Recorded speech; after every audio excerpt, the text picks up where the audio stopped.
Hello दोस्तों। तो आज हम फिर से शुरू कर रहे हैं। तो पहले जो डेवलपमेंट है वहाँ से जाने से पहले हम दो चीज़ सीखेंगे। पहला है सी शार्प और दूसरा है ब्लेंडर। तो सी शार्प जो है बेसिकली यूज़ होता है यूनिटी के अंदर। इसी से वर्चुअल रियलिटी और ऑगमेंटेड रियलिटी की एप्स बनती है। दूसरा हम जावास्क्रिप्ट साइड से भी देखेंगे कि वेब एप्स जो होती हैं, वेब जो होता है फ्रेमवर्क, वेब वर्चुअल रियलिटी वगैरह वो कैसे बनते हैं। वो नो कोड टूल से बनते हैं। वो वाला ऑप्शन भी हम देखेंगे, पर पहले हम कोडिंग वाला ऑप्शन देख लेते हैं, क्योंकि अगर कुछ डेवलपमेंट करना होता है किसी चीज़ में तो फ्रॉम द स्क्रैच आपको स्टार्ट करना होता है। तो इसी कारणवश हम सी शार्प और ब्लेंडर पहले देखेंगे। तो एक वेबसाइट है w3school.com। आप आ सकते हैं यहाँ पे, और यहाँ पे मैं बस गो थ्रू करूँगा इन सारे फंक्शनैलिटी को जो सी शार्प की है। आप आके इसको देख सकते हैं और कोर्स को फॉलो कर सकते हैं। तो पहले जो सी शार्प है उसको बनाया था बेसिकली माइक्रोसॉफ्ट ने डॉट नेट फ्रेमवर्क पर।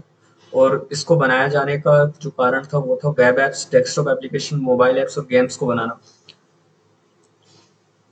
जो ये एप्लीकेशन है, जो ये प्रोग्रामिंग लैंग्वेज है सी शार्प, ये बेसिकली बहुत कुछ जावा से मैच करती है। अगर आपने जावा के अंदर कोडिंग करी होगी, इसके अंदर क्लासेस होती हैं, फंक्शंस होते हैं, वेरिएबल्स होते हैं, डेटा टाइप्स होते हैं, टाइप कास्टिंग होती है, ऑपरेटर्स होते हैं। तो ये सारी चीज़ें अगर जैसे कि फॉर एग्जांपल आप यहाँ देखेंगे तो यहाँ पे दिया हुआ एक प्रोग्राम लिखा हुआ है, एक क्लास बनी हुई है बेसिकली। क्लास के अंदर क्या होता है, बेसिकली बहुत सारे फंक्शंस होते हैं जिनको आप कॉल कर सकते हो और वो फंक्शंस चलते हैं। जैसे कि क्लास ये प्रोग्राम बनी हुई है, यहाँ पे एक फंक्शन बनाया हुआ है स्टैटिक वॉइड मैन। तो जब भी ये प्रोग्राम रन होगा, जब भी मैं क्लास ये वाली क्लास को रन करूँगा, तो ये जो फंक्शन है मैन, ये हमेशा चलेगा। जैसे कि अगर मैं यहाँ ट्राई करता हूँ उसको, तो यहाँ देखिए हेलो वर्ल्ड आ गया इस तरीके से। क्योंकि जब भी मैं प्रोग्राम क्लास को चलाऊंगा तो जो फंक्शन होगा उसके अंदर जो भी पहले वो चलेगा। तो इस तरीके से ये लैंग्वेज काम करती है। अब हम इंट्रोडक्शन पे आ जाते हैं इसके। इसको माइक्रोसॉफ्ट ने बनाया था, और इतनी सारी चीज़ों के लिए आप देख सकते हैं mobile application, desktop application, web services, website, games, VR, database application, इन सब के लिए इसको यूज़ किया जाता है। ये प्रोग्रामिंग लैंग्वेज जो है बहुत पॉपुलर है और वाइडली यूज़ होती है, और इसकी बहुत बड़ी कम्युनिटी भी है।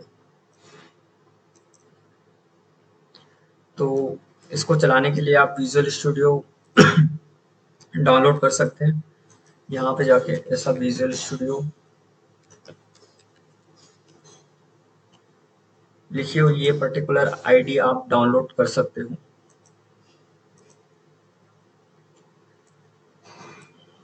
बहुत ज़्यादा स्ट्रेट फॉरवर्ड है ये। अब जो भी कोई प्रोग्राम होता है जो सी शार्प में लिखा जाता है, उसके पीछे आप डॉट सी एस लिखते हो, इस तरीके से फिर सेव करते हो। जैसे कि अगर जावास्क्रिप्ट की कोई फाइल होती तो आप डॉट जेएस लिखते हो, अगर सी प्लस प्लस की कोई फाइल होती तो आप डॉट सी पी पी लिखते हो। वैसे ही जावा की कोई फाइल होती तो डॉट जावा लिखते हो। उसके अंदर वो जेएसपी सर्व से क्रिएट होती है फाइल। तो इस तरीके से आप जो हो सिंटेक्स इसका लिख सकते हो। ये सिंटेक्स हम देख चुके थे अभी बेसिकली पहले।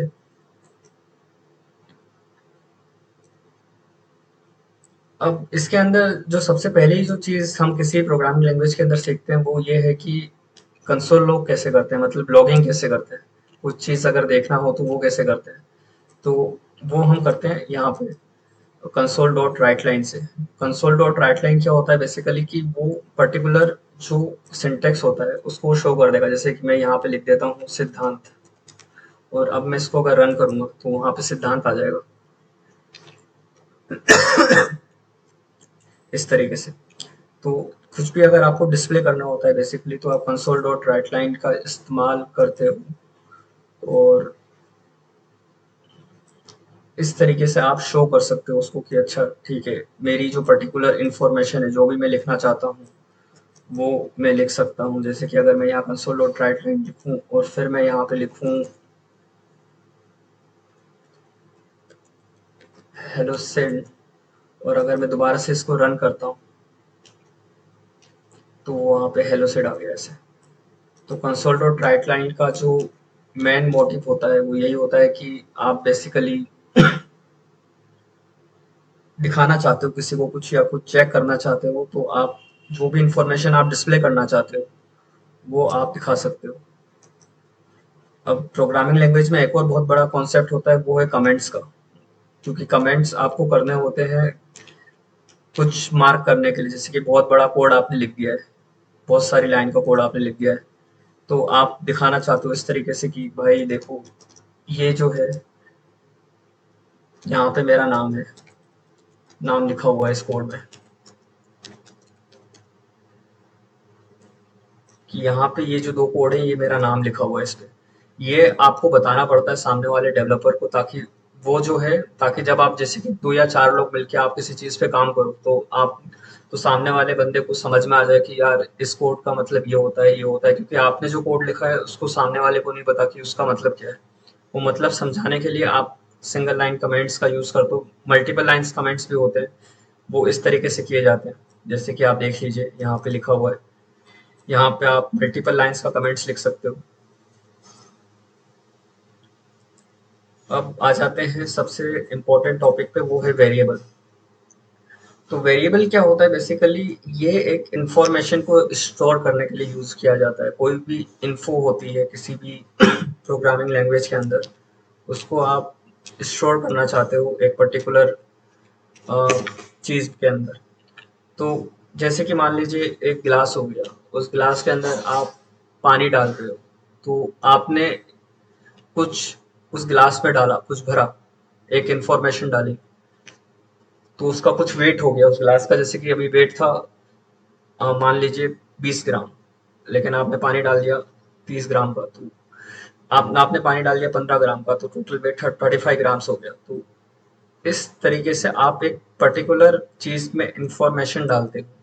वो इंफॉर्मेशन आप कैसे डालते हो, वो पर्टिकुलर जो वेरिएबल होता है वो एक पर्टिकुलर टाइप की इंफॉर्मेशन को स्टोर करता है। फॉर एग्जांपल जो इंट होता है वो नंबर्स को करेगा डिनोट, जो डबल होता है वो फ्लोटिंग पॉइंट को डिनोट करेगा। जैसे कि यहाँ पे लिखा है 19.99 और -19.99, मतलब जो पॉइंट्स में जो वैल्यू होती है उसके लिए डबल्स का आप इस्तेमाल करते हो। कैर जो होता है वो सिंगल कैरेक्टर को स्टोर करता है, जैसे कि ए हो गया, फिर बी हो गया। तो इस तरीके से आप एक सिंगल कैरेक्टर को स्टोर करते हो। स्ट्रिंग जो होता है वो पूरा मतलब इस तरीके के वर्ड को, जैसे हेलो वर्ड हो गया, इस पूरे वर्ड को ही वो स्टोर करेगा। बूल जो होता है वो ट्रू और फॉल्स के लिए होता है। जैसे ट्रू और फॉल्स, जैसे कि मान लीजिए कि आपने एक इफ एल्स कंडीशन लगाई है, तो आपको बताना है कि किसी को कि ये पर्टिकुलर कंडीशन सही है या नहीं, तो आप ट्रू और फॉल्स का इस्तेमाल करते हो। तो टोटल यहाँ 5 वेरिएबल्स होते हैं। तो आप देख सकते हो इन 5 वेरिएबल्स का इस्तेमाल किया जाता है सी शार्प के अंदर बेसिकली बहुत ज़्यादा, और इन्हीं का यूज़ करके हम डिफाइन करते हैं अपने वेरिएबल्स। अब कांस्टेंट क्या होता है? कांस्टेंट वो चीज़ होती है कि अगर आपने कोई वैल्यू को डिफाइन कर दिया, मान लीजिए आपने लिख दिया कांस्टेंट माइनम 15, अब आप नीचे आके ये लिखते हो माइनम इक्वल टू 20, तो ये जो चीज़ है ये एरर आपको दे देगा, क्योंकि यहाँ पे दिक्कत ये हो गई है कि आप इस वैल्यू को चेंज नहीं कर सकते हो। अब ये वैल्यू जो हो गई कॉन्स्ट, ये फिक्स्ड हो गई है, इसको चेंज नहीं किया जा सकता है। अब इसका यूज केस क्या होता है, क्यों ऐसा किया जाता है? मान लीजिए कोई वैल्यू, आपको कोई ऐसा कोड लिखना है जिसकी वैल्यू आपको कांस्टेंट ही रखनी है, आप उसको चेंज नहीं करना चाहते हो बार बार बार बार, तो आप क्या करते हो कि आप जो हो उस वैल्यू को कॉन्स्ट लिख देते हो, जिससे होता ये है कि वो वैल्यू चेंज नहीं होगी, वैसी की वैसी ही रहेगी। इसलिए इसका इस्तेमाल किया जाता है। अब आपको अगर डिस्प्ले करना हो वेरिएबल को इस तरीके से, तो आप डायरेक्टली उस वेरिएबल को कॉल कर सकते हो। जैसे कि यहाँ पे कॉल किया गया है इस वेरिएबल को, यहाँ पे लिखा गया है स्ट्रिंग नेम, ये स्ट्रिंग है, और फिर यहाँ पे हेलो करके रख दिया गया है। अब जहाँ पे जैसे कि अगर मैं लिख दूँ इंट नेम आईडी, और मैं यहाँ लिख दूँ 123 और मैं यहाँ पे लिख दूँ प्लस नेम आईडी।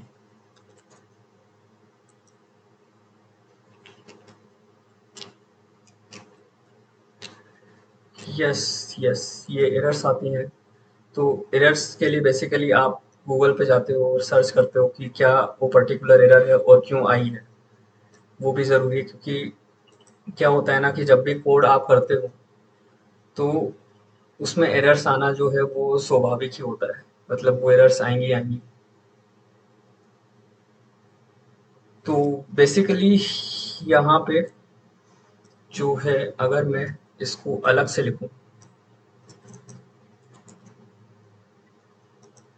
और यहाँ अलग से ऐसा लिखूं,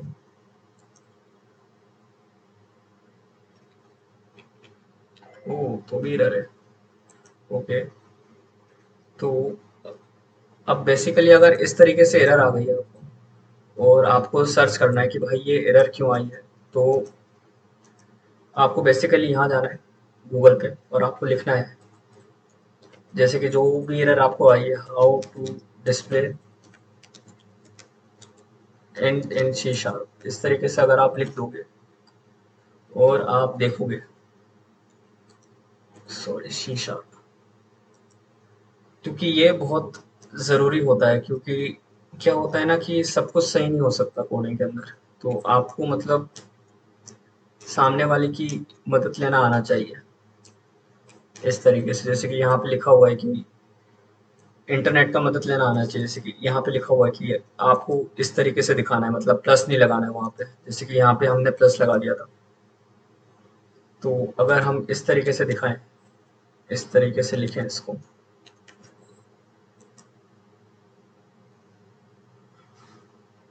okay okay okay okay okay,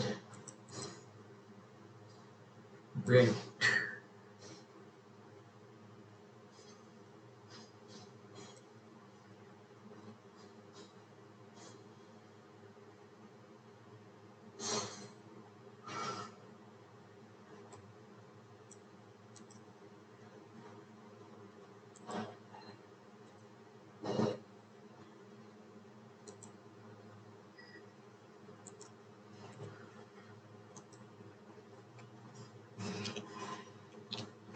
तो आप देख सकते हैं मैंने एक छोटी सी गलती कर दी थी यहाँ पे। वो ये है कि सेमीकोलन नहीं लगाया था। तो अगर आप कोई भी कोड इस तरीके से लिखते हो, आपको पीछे सेमीकोलन लगाना होता है। अगर सेमीकोलन आप नहीं लगाओगे तो वो एरर थ्रो करेगा। तो बेसिकली जो भी एरर्स होती है उनको आपको दिखाना पड़ता है इस तरीके से। ये मल्टीपल वेरिएबल्स को डिक्लेयर करने का तरीका है, वो आप इस तरीके से करते हो। बेसिकली आप इंट एक्स वाई जेड लिख देते हो, फिर X equal to Y equal to Z equal to 50। तो इस तरीके से जो है सबकी वैल्यू 50 हो गई यहाँ पे। और आप इस तरीके से मल्टीपल लाइन का कोड एक सिंगल लाइन के अंदर लिख सकते हो। फिर यहाँ पे आप आइडेंटिफायर लिखते हो। आइडेंटिफायर बेसिकली यूनिक नेम्स होते हैं किसी भी चीज़ के। जैसे कि आप यहाँ पे पूरा मतलब नेमिंग कन्वेंशन दे रहे हो, मिनट्स पर आवर। तो मतलब बहुत इजीली आप समझ सकते हो इसको। अगर आप m इक्वल टू 60 लिख रहे हो तो समझना बहुत मुश्किल है। तो नेमिंग कन्वेंशन जो है बहुत अच्छे से फॉलो करना ज़रूरी होता है, वरना कोड आपका समझ में नहीं आएगा सामने वाले को।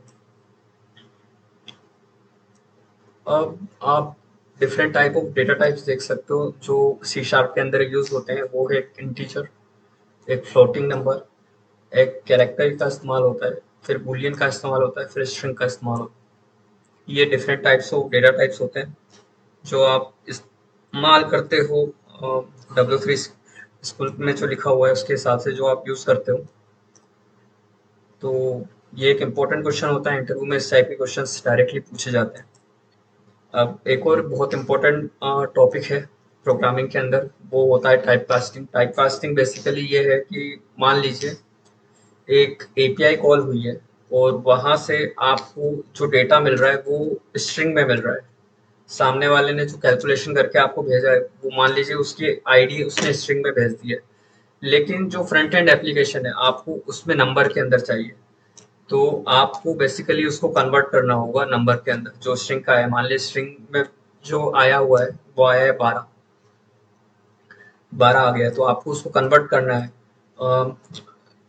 नंबर के अंदर। तो आप इस तरीके से टाइप कास्ट कर सकते हो। अब जैसे कि यहाँ पे इंट इसने 9 लिखा हुआ है, लेकिन आगे हो सकता है कि वैल्यू डबल के अंदर चली जाए कोडिंग के हिसाब से, तो आप उसको डबल में कन्वर्ट करते हो इस तरीके से।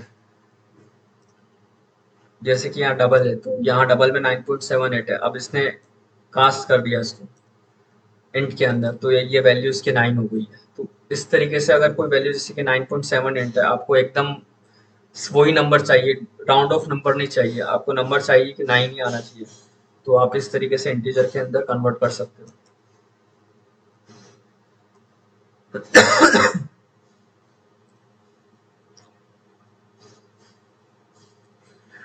ओके, तो अब ये तो बातें हो गई बेसिक जो सी शार्प होती है उसकी। अब हम आ गए हैं कि अगर किसी यूजर उसका इनपुट चाहिए होता है, कि मान लीजिए आपको सामने वाले यूजर से उससे डिटेल्स लेनी है, उससे कोई डेटा या इन्फॉर्मेशन लेनी है, तो आप वो कैसे ले सकते हो? वो आप ऐसे ले सकते हो जैसे कंसोल डॉट रीड लाइन होता है। पहले राइट लाइन था, राइट लाइन का मतलब ये होता है कि वो डिस्प्ले करता है, रीड लाइन का मतलब ये होता है कि वो इन्फॉर्मेशन लेता है। तो बेसिकली जैसे कि यहाँ मेरा यूजर नेम है, तो मैंने यहाँ टाइप कर दिया सिद्धांत, तो जैसे ही मैंने एंटर दबाया वहाँ पे उसने दिखा दिया यूजर नेम है सिद्धांत। तो इस तरीके से जैसे कि रीड लाइन होता है, रीड लाइन लिया उसने, यहाँ पे ये जब कोड रन हुआ पर्टिकुलर कोड, तो यहाँ पे उसने मुझसे पूछा कि आपका नाम क्या है, तो मैंने जब टाइप किया सिद्धांत, तो फिर उसके बाद ये नीचे वाला कोड रन हुआ कंसोल डॉट राइट लाइन, ये पर्टिकुलर कोड इसने इसने दिखा दिया कि ये जो यूजर नेम है अब उसकी वैल्यू हो गई है सिद्धांत, क्योंकि मेरे से उसने डेटा ले लिया। तो उस तरीके से ये चीज काम करती है। अब हम ऑपरेटर्स पे आ जाते हैं। ऑपरेटर्स पे आप देख सकते हो कि बेसिकली इतने टाइप के ऑपरेटर्स होते हैं। एक होता है एडिशन, सब्ट्रैक्शन, मल्टीप्लिकेशन, डिवीजन। ये तो सिंपल सी चीजें हैं, शायद मुझे बताने की जरूरत नहीं पड़नी चाहिए। मॉड्यूलस जहाँ पे रिमाइंडर को आप देते हो। एक होता है इंक्रीमेंट, एक दूसरा होता है डिक्रीमेंट, मतलब इसमें आप नंबर बढ़ाते हो, इसमें आप नंबर घटाते हो। तो इस तरीके से आप चीजें करते हो। ये मैथमेटिकल ऑपरेशन है। अब ये असाइनमेंट का ऑपरेटर है, जैसे कि इसमें आपने x की वैल्यू 5 कर दी, फिर यहाँ पे आपने x प्लस इक्वल टू 3 है, जिसका मतलब ये है कि x में 3 और जोड़ दो। अब x माइनस इक्वल टू 3 का मतलब इसमें से इतना और घटा दो। तो ये आप देख सकते हो W3 स्कूल पे, मैं इतना इसमें जाऊंगा नहीं इसके अंदर ज़्यादा। ये कंपैरिजन ऑपरेटर होते हैं, इसमें आप कंपेयर करते हो basically equal to, not equal to, greater than, less than. और ये लॉजिकल ऑपरेटर्स होते हैं बेसिकली, जैसे कि एंड। ये दो इन्फॉर्मेशन अगर ट्रू होनी चाहिए तो ही सही होगी कंडीशन। अब जैसे कि और होता है तो इनमें से एक सही होना चाहिए तो ही ट्रू होगी। अब जैसे कि अगर मैं नॉट ये लगा दूं, लॉजिकल नॉट, तो इसका मतलब ये है कि जो भी यहाँ पे होगा उसका उल्टा हो जाएगा। ये पूरा मतलब जो चीज़ जैसे कि ट्रू है तो ये फॉल्स हो जाएगी, ऐसा ऐसा हो जाएगा इसके अंदर। अगर फॉल्स है तो ट्रू हो जाएगी, उल्टा हो जाएगा। तो ये चीज़ें आप देख सकते हैं इस वेबसाइट पे आके। अब मैथ एक फंक्शनैलिटी होती है सी शार्प के अंदर। मैथ जो है वो ज़रूरी होता है, क्योंकि कुछ कभी-कभी गेम डेवलपमेंट या वर्चुअल रियलिटी के सिमुलेशंस बनाते टाइम ऐसा होता है कि वहाँ पे कि आप जब देखते हो तो वहाँ पे कुछ मैथमेटिकल सिमुलेशंस आ जाती है, मैथमेटिकल कैलकुलेशंस आ जाती हैं, उनको कैलकुलेट करना पड़ता है आपको। तो वो कैलकुलेट आप कैसे करोगे? वो आप मैथ फंक्शन का इस्तेमाल करके करोगे। जो मैथ होता है जैसे कि मैक्सिमम मिनिमम वैल्यूज होती है, जैसे कि मैक्स है तो यहाँ पे 5 और 10 है, तो सबसे ज़्यादा बड़ा 10 है, तो वो 10 रिटर्न कर देगा आपको। अब जैसे कि यहाँ पे मैथ डॉट मिन है, 5 और 10 है, तो 5 सबसे छोटा है तो 5 रिटर्न करेगा। अब इसका स्क्वायर रूट है तो स्क्वायर रूट इसका कैलकुलेट हो जाएगा, 8 आ जाएगा इसका आंसर। इस तरीके से ये काम करता है। और ये ज़रूरी है, इसकी बहुत सारी फंक्शनैलिटी होती है, खैर इतना नहीं, बहुत सारे, मतलब इसमें तो थोड़ा ही दिखाया हुआ है। लेकिन जो कॉम्प्लिकेटेड फिजिक्स होता है, जैसे कि एंगुलर रोटेशन आपको निकालना पड़ जाता है, कभी कभी आपको फिजिक्स का ग्रेविटी वगैरह जो होता है, जैसे कोई कैरेक्टर है वो थोड़ा सा ऊपर जाएगा फिर थोड़ा सा नीचे आएगा, मतलब जैसे कि मान लीजिए आपने एक स्पेस शटल का कोई गेम बनाया, तो स्पेस में क्या होता है, ग्रेविटी कम हो जाती है, तो वो ग्रेविटी भी आप रिड्यूस कर सकते हो उसके अंदर। फिजिक्स के जो मोशंस होते हैं, फिजिक्स फिजिक्स जहाँ पे अप्लाई होता है वहां पे आप इन मैथमेटिकल फंक्शंस का यूज करके जो फिजिक्स है उसको मैनिपुलेट कर सकते हो उस गेम की, तो उससे आपको एकदम रियलिस्टिक एक्सपीरियंस सामने वाले यूजर को मिलता है। तो उन सब चीज़ों में इन इन मैथमेटिकल फंक्शंस का इस्तेमाल होता है।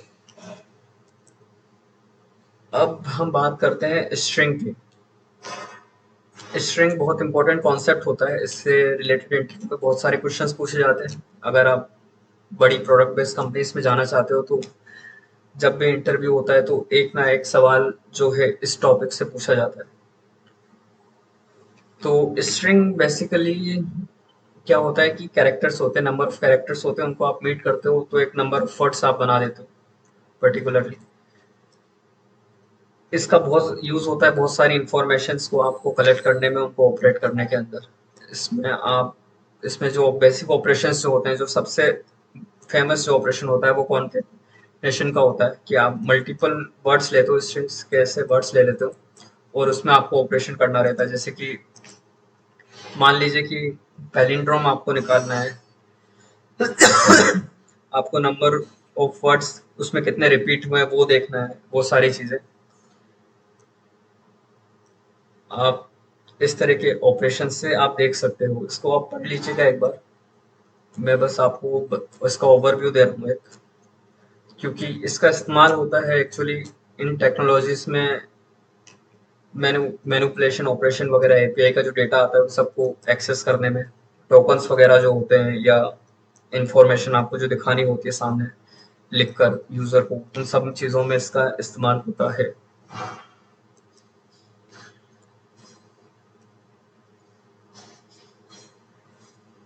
तो हाँ, अब इम्पोर्टेंट चीज पे आ जाते हैं। ये इफ एंड एल्स कंडीशन है, ये तो आपको मोस्टली पता ही होगा कि इफ जो होता है वो पूछता है अगर मगर का काम चलता है कि अगर ये होगा तो ये करना, मगर अगर ये आ जाएगा तो ये करना। तो मतलब अगर ये काम जैसे कि 20-18 है, 20-18 से बड़ा है तो इसमें जाना, अदरवाइज कुछ और करना। ऐसा मतलब कुछ आपको कुछ कंडीशंस वगैरह देनी हो तो इफ एल्स का इस्तेमाल करते हो। अब एक और चीज होती है स्विच स्टेटमेंट, ये भी इफ एल्स जैसा ही काम करता है, बस इसमें कुछ केसेस लिखने पड़ते हैं आपको इस तरीके से, और वो केस अगर अप्लाई होता है तो पर्टिकुलर कोड रन होगा, वरना नहीं होगा। ये थोड़ा सा और मतलब ऑप्टिमाइज करने के लिए यूज होता है कि पर्टिकुलर ऑप्टिमाइजेशन आपको चाहिए होता है कोड में, कोड ज्यादा जल्दी रन हो तो आप स्विच केस वगैरह का यूज करते हो। वाइल के अंदर ये होता है कि कोई कंडीशन आपको देनी होती है इस तरीके से, तब वो कोड जो है आगे रन होता है। पर्टिकुलर जो कोड होता है आपका तब रन होगा जब आप एक पर्टिकुलर कंडीशन दोगे, और वो तब तक रन होता रहेगा जब तक वो कंडीशन आपकी गलत नहीं हो जाती। जैसे ये आई इक्वल टू जीरो है, यहाँ प्लस प्लस में कर रहा हूँ, ये जब तक रन होगा मतलब जब तक जो है इसकी वैल्यू 5 नहीं हो जाती। जैसे ही 5 हो गई ना, ये रन नहीं होगा। आप देखिए 0 1 2 3 4 5 4 तक चला गया वो, लेकिन जैसे ही 5 में, क्योंकि 5 इक्वल टू आई है मतलब बराबर है ये दोनों, तो वो रन नहीं हुआ, वो ब्रेक कर गया ये लूप। तो लूपिंग होती है। अब ये बेसिक फॉर लूप है, आपको पता ही होगा ये तो, कि यहाँ पे डिक्लेरेशन होता है, यहाँ पे आप कंडीशन लिखते हो और यहाँ पे आप उसको वो कंडीशन देते हो कि उसको कब तक चलाना है। बेसिकली ये डिक्लेरेशन होता है, ये कंडीशन होती है और ये कब तक उसको चलाना है, तो ये चीज रहती है इसके अंदर फॉर लूप के अंदर। अब फॉर ईच भी होता है, जैसे कि यहाँ पे आपने लिख दिया टाइप लिख दिया, फिर वो वेरिएबल का नाम लिख दिया और वो बता दिया कि कहाँ तक उसको जाना है, मतलब कितना चलना है उसको। तो जैसे कि ये कार्स इसने लिखा हुआ है स्ट्रिंग, ये अरे टाइप है, तो ये इसने अरे में डाल दिया और ये तब तक चलेगा जब तक ये अरे की वैल्यू खत्म नहीं हो जाती। हम अरे देखेंगे क्या होता है अभी आगे। फिर ये ब्रेक का इस्तेमाल किया जाता है, कहीं भी अगर आपको बाहर आना है, किसी भी लूप को तोड़ना है, मतलब उस जगह से जैसे कि 4 हो गया तो अब मैं तोड़ना चाहता हूँ, तो यहाँ पे मैं ब्रेक लिख दूँगा। और कंटिन्यू का मतलब ये होता है कि उसको चलाना है, मतलब उसको और आगे मतलब कंटिन्यू करना है मुझे, तो मैं कंटिन्यू लिख दूँगा। तो इस तरीके से काम करता है। अब यहाँ पे आ जाते हैं अरे के अंदर। तो आप देखोगे एक अरे है। अरे में बेसिकली क्या होता है कि ये स्टोर करने के लिए यूज़ होता है इन्फॉर्मेशन, पर्टिकुलर इन्फॉर्मेशन आपको स्टोर करनी है, तो आप अरे का इस्तेमाल करते हो। ये डेटा स्ट्रक्चर के अंदर आ जाता है। किसी भी जो डेटा होता है उसको स्ट्रक्चर करने के लिए अरे वगैरह का इस्तेमाल आप करते हो। अब आप हम लूपिंग तो देख ही चुके हैं। आप इस तरीके से कार डॉट लेंथ लिख सकते हो यहाँ पे, और आई प्लस प्लस लिख सकते हो, तो इस तरीके से ये लूप कर जाएगा, मतलब उतनी देर तक चलेगा जितनी देर तक आपको चलाना है इसको। फिर आप सॉर्ट कर सकते हो उस तरीके से, सॉर्टिंग कर सकते हो, मतलब बहुत सारी फंक्शनैलिटीज होती हैं अरे के अंदर। सॉर्ट होता है, सम का होता है, उसमें मैक्सिमम नंबर निकालना होता है, तो इस तरह की फंक्शनलिटी आप डायरेक्टली एक्सेस कर सकते हो अरे के अंदर। अब ये एक और कॉन्सेप्ट है मल्टी डायमेंशनल अरे। तो जो अरे अभी तक हमने देखा था वो था सिंगल अरे, राइट, मतलब जितने भी अरे हैं वो सिंगल डायमेंशनल है। लेकिन मल्टी डायमेंशनल अरे में क्या होता है कि आप 2D 3D 4D 5D ये सब अरेस आप बना सकते हो एक ही अरे के अंदर। तो बेसिकली आप देख सकते हो जैसे कि ये एक अरे है, तो इस अरे के अंदर दो और अरे हैं, जहाँ पे 142 है एक अरे के अंदर, और एक अरे 368, ये पूरी अरे एक दूसरे अरे के अंदर है। तो ये 2 डायमेंशनल अरे है, और ये इस तरीके से मैट्रिक्स बन जाती है। अगर आपने मैट्रिक्स वगैरह पढ़ा हो तो मैट्रिक्स के फॉर्मेट में ही आ जाता है। या आप इसे टेबल और रो के कॉलम में भी देख सकते हैं, जैसे कि ये रो 1 है, ये कॉलम 1 है। तो इस तरीके से आप देख सकते हो। और इसका फ़ायदा ये होता है बेसिकली कि डेटा का जो एक्सेस होता है, जो बहुत कॉम्प्लेक्स जो डेटा होता है, उसको आप ऑपरेट कर सकते हो यहाँ पे, और बहुत कॉम्प्लेक्स कैलकुलेशन आप कर सकते हो, बहुत ऑप्टिमाइज़ करके।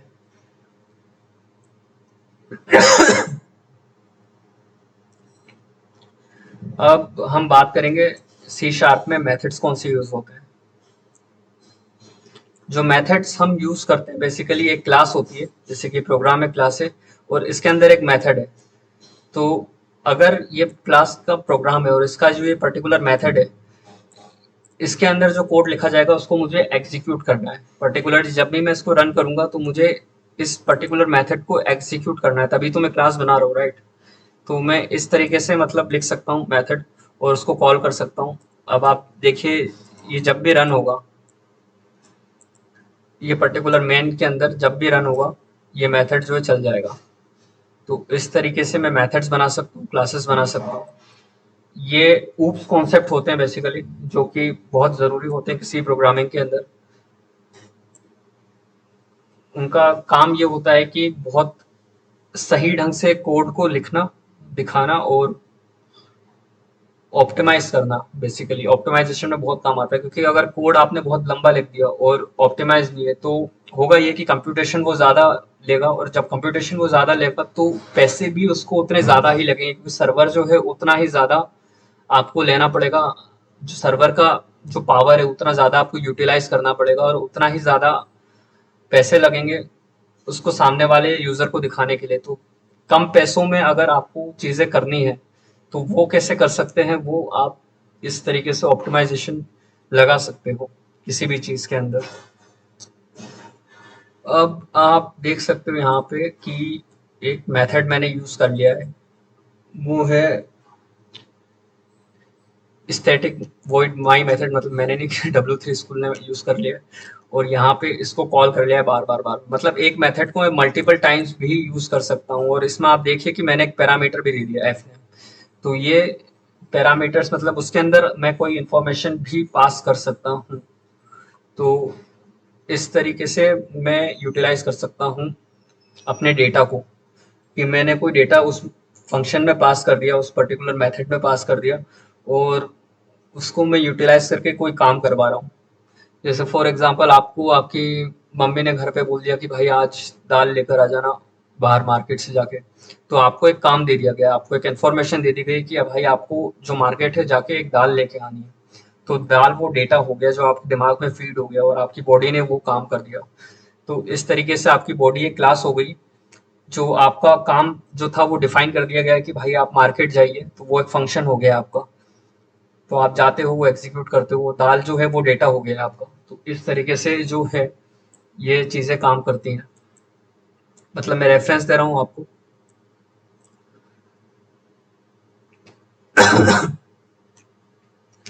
आप इस तरीके से ऑपरेटर्स का भी यूज कर सकते हो, जैसे कि string country equal to Norway लिख दिया उसने, इस तरीके के ऑपरेटर्स का आप इस्तेमाल कर सकते हो।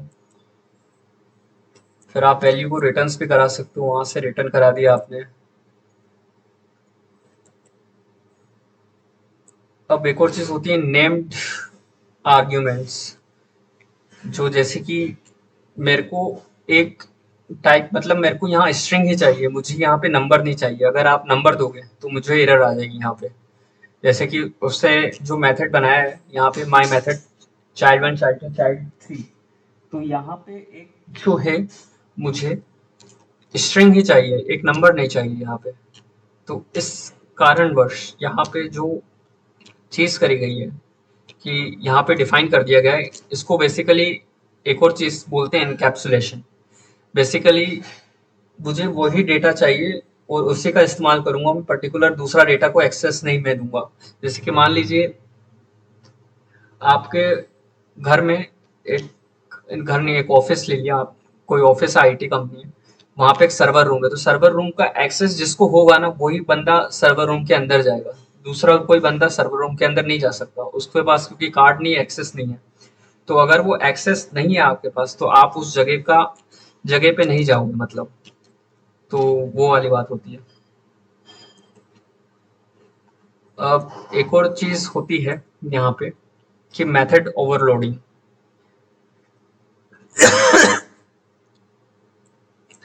तो मेथड ओवरलोडिंग बेसिकली ये होता है कि आप एक ही मेथड को डिफरेंट डिफरेंट पैरामीटर्स दे सकते हो। मतलब मान लीजिए कि आपको आपकी मम्मी ने बोल दिया कि आपको आज दाल लानी है, फिर लेकिन आप घर आए, फिर आपकी मम्मी ने आपको बोला कि जाइए बाहर जाके समोसा लेकर आइए, फिर आप समोसा लेने गए, फिर आपकी मम्मी ने बोला कि अच्छा आप बाहर जाइए और आप कोई दवाई लेकर आइए, फिर आप दवाई लेकर आए। तो इस तरीके से आपको मतलब आप आप चेंज नहीं हुए, आप वैसे के वैसे ही हो, लेकिन आपका काम चेंज हो गया, आपको मैंने मल्टीपल काम्स दे दिए। तो उसी तरीके से मेथड तो वही है और उसका काम करने का तरीका भी वही है, रिटर्न भी वो सेम ही चीज करेगा। लेकिन जो वैल्यू मैंने यहाँ पास करी है, जैसे कि इंट पास कर रहा हूँ, तो अब मैं इंट की वैल्यू दूंगा। अब अगर फ्लोट पास करा है तो यहाँ पे फ्लोट की वैल्यू दूंगा। तो इस तरीके से मतलब सेम मेथड पे मैंने जो है मल्टीपल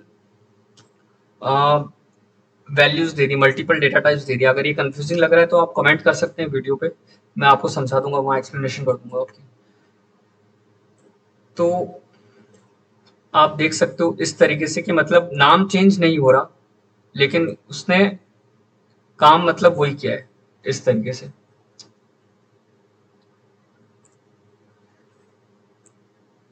अब हम क्लासेस देख लेते हैं, इसके अंदर क्लासेस का कॉन्सेप्ट हम देख लेते हैं। तो बेसिकली क्लासेस का मतलब ये रहता है कि ऊप का जो कॉन्सेप्ट होता है, object oriented programming. Basically class होती है, क्लास के बहुत सारे ऑब्जेक्ट होते हैं। तो इसका मतलब ये होता है कि पहले तो ऊप और पी पी जो प्रोसीजर प्रोग्रामिंग होती है उसमें अंतर समझ लेते हैं। अंतर ये है कि जो ऊप होता है वो ज्यादा फास्ट होता है, उसका स्ट्रक्चर बहुत अच्छा होता है, वो अपने आप को रिपीट नहीं करता। मतलब जैसे कि प्रोसीजर प्रोग्रामिंग में क्या होता है कि आप अपने आप को रिपीट कर देते हो, मल्टीपल लाइंस ऑफ कोड लिख देते हो, वो बहुत सही नहीं रहता है, मतलब फास्टर नहीं रहता है। लेकिन जो ऊप रहता है वो बहुत फास्टर रहता है, उसका कोड कम रहता है, उसमें एग्जीक्यूशन बहुत अच्छे से होता है। तो इस कारणवश जो है ये ज़्यादा बेहतर रहता है करने में।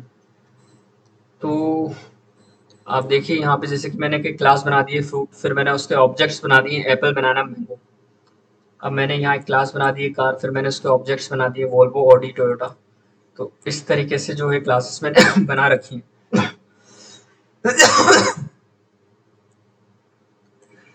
तो आप देखिए यहाँ एक क्लास है, फिर यहाँ पे मैंने उसका कलर डिफाइन कर रखा है रेड, तो ये बेसिकली उसका एक ऑब्जेक्ट हो गया है। ये क्लास है, ये उसका ऑब्जेक्ट हो गया है।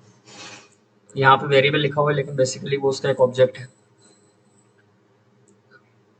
तो जैसे कि यहाँ पे मल्टीपल यहाँ पे जैसे कि वेरिएबल है कलर, तो यहाँ पे मल्टीपल मैंने ऑब्जेक्ट्स बना लिए, तो उसको एक्सेस करने के लिए उसके वेरिएबल को हमने यहाँ पे लिख दिया माई ऑब्जेक्ट डॉट कलर। इस तरीके से आप एक्सेस कर सकते हो। जैसे कार है तो उसका कलर को आप एक्सेस करने के लिए डॉट कलर ऐसा कुछ लिख सकते हो।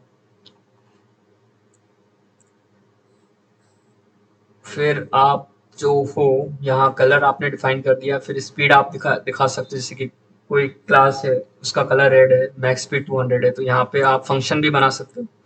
ऐसे करके मेथड्स भी आप डिक्लेयर कर सकते हो। और यहाँ पे फील्ड्स होती हैं जैसे कि अलग अलग, तो फील्ड्स को आप डिफाइन कर सकते हो। यहाँ पे बहुत सारी फील्ड्स आप डिफाइन कर सकते हो। फिर एक चीज होता है कंस्ट्रक्टर।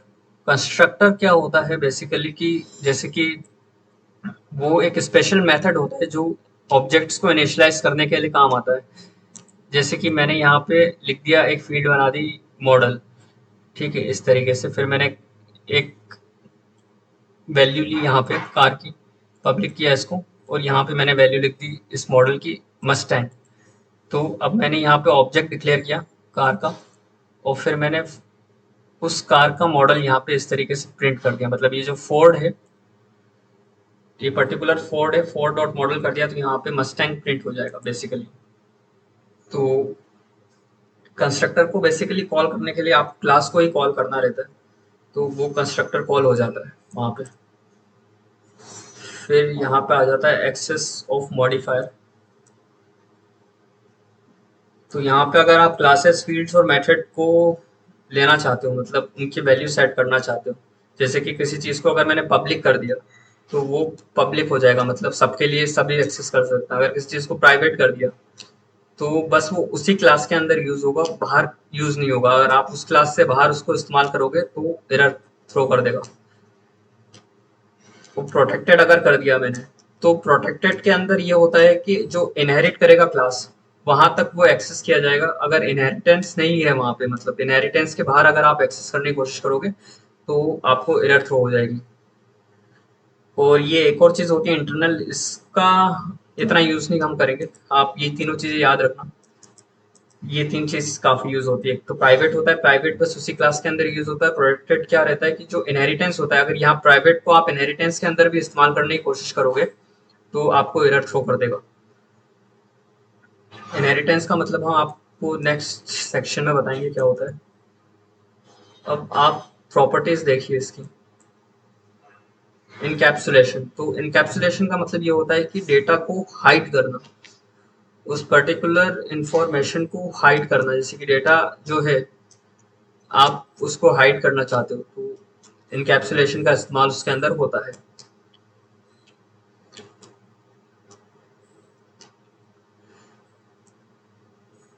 मैं यहाँ समझा देता हूँ आपको। जैसे कि प्राइवेट स्ट्रिंग नेम लिख दिया, और यहाँ पे प्राइवेट कर दिया मैंने इसको, इस पर्टिकुलर चीज़ को, और यहाँ पे इसको पब्लिक कर दिया इस फंक्शन को। यहाँ पे कर दिया गेट रिटर्न नेम, मतलब ये वाला नेम, और सेट इसकी वैल्यू को सेट करना।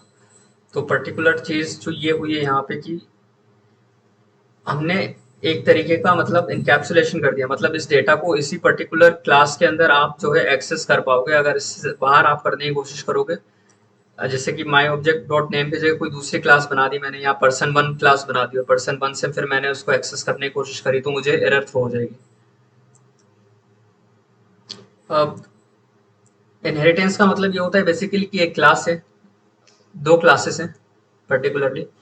अब मुझे इस क्लास की वैल्यूज को इस्तेमाल करना है, इस क्लास से फंक्शंस का, वेरिएबल्स का इस्तेमाल करना है, तो मैं इनहेरिटेंस का यूज करूंगा। मतलब मैं इसको इनहेरिट कर लूंगा, तो उससे होगा ये कि इसकी जो वैल्यूज होंगी वो इधर नीचे आ जाएंगी।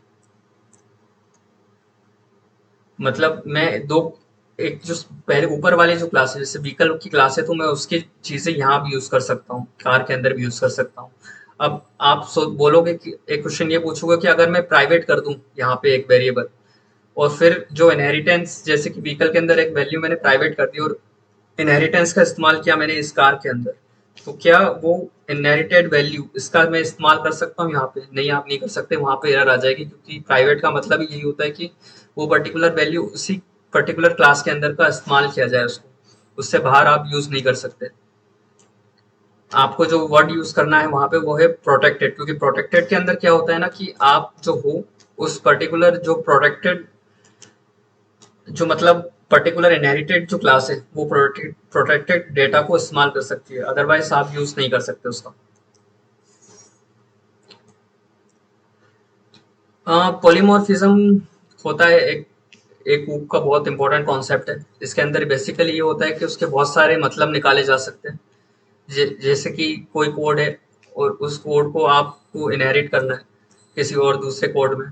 जैसे कि पिग के अंदर एनिमल कर दिया, फिर डॉग एक क्लास है तो उसके अंदर एनिमल कर दिया, तो उस तरीके से मतलब उसको बहुत जगह मैंने यूज कर लिया। मैंने उसको एक कोड लिख दिया एनिमल, तो एनिमल के अंदर एक मैंने फंक्शन बना दिया एनिमल साउंड। अब क्या है कि एनिमल साउंड जो है मुझे बार बार लिखने की जरूरत नहीं है, मैं उसको सेम टू सेम यूज कर सकता हूँ दूसरी जगह पर भी, दूसरी क्लासेस के अंदर भी इस तरीके से। तो पॉलीमॉर्फिज्म जो है इसका कॉन्सेप्ट इस तरीके से यूज होता है। एक और चीज होती है एब्स्ट्रैक्ट क्लास एंड मेथड। तो एब्स्ट्रैक्शन का मतलब ये होता है बेसिकली कि आप वही चीज सामने वाले को दिखाना चाहते हो जो दिखाना जरूरी है, बाकी इंफॉर्मेशन आप नहीं दिखाना चाहते। इसको एक और कॉन्सेप्ट से हम देखते हैं, वो है इंटरफेस। तो एब्स्ट्रैक्शन और इंटरफेस बेसिकली सेम ही चीज होती है। मतलब जो एब्स्ट्रैक्ट क्लास होती है वो ऑब्जेक्ट को बनाने के लिए काम नहीं आती है, वो मतलब इनहेरिट ही होना चाहिए दूसरे सामने वाले चीज से।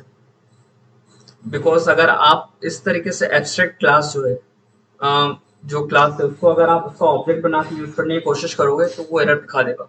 जो एब्स्ट्रैक्ट क्लास है उसका एक ही यूज होता है, वो ये है कि आपको उसको इनहेरिट करना है सामने वाली क्लास में। अगर आप इनहेरिटेंस का इस्तेमाल नहीं करोगे एब्स्ट्रैक्शन के अंदर तो आपको एरर दिखा देगा वो।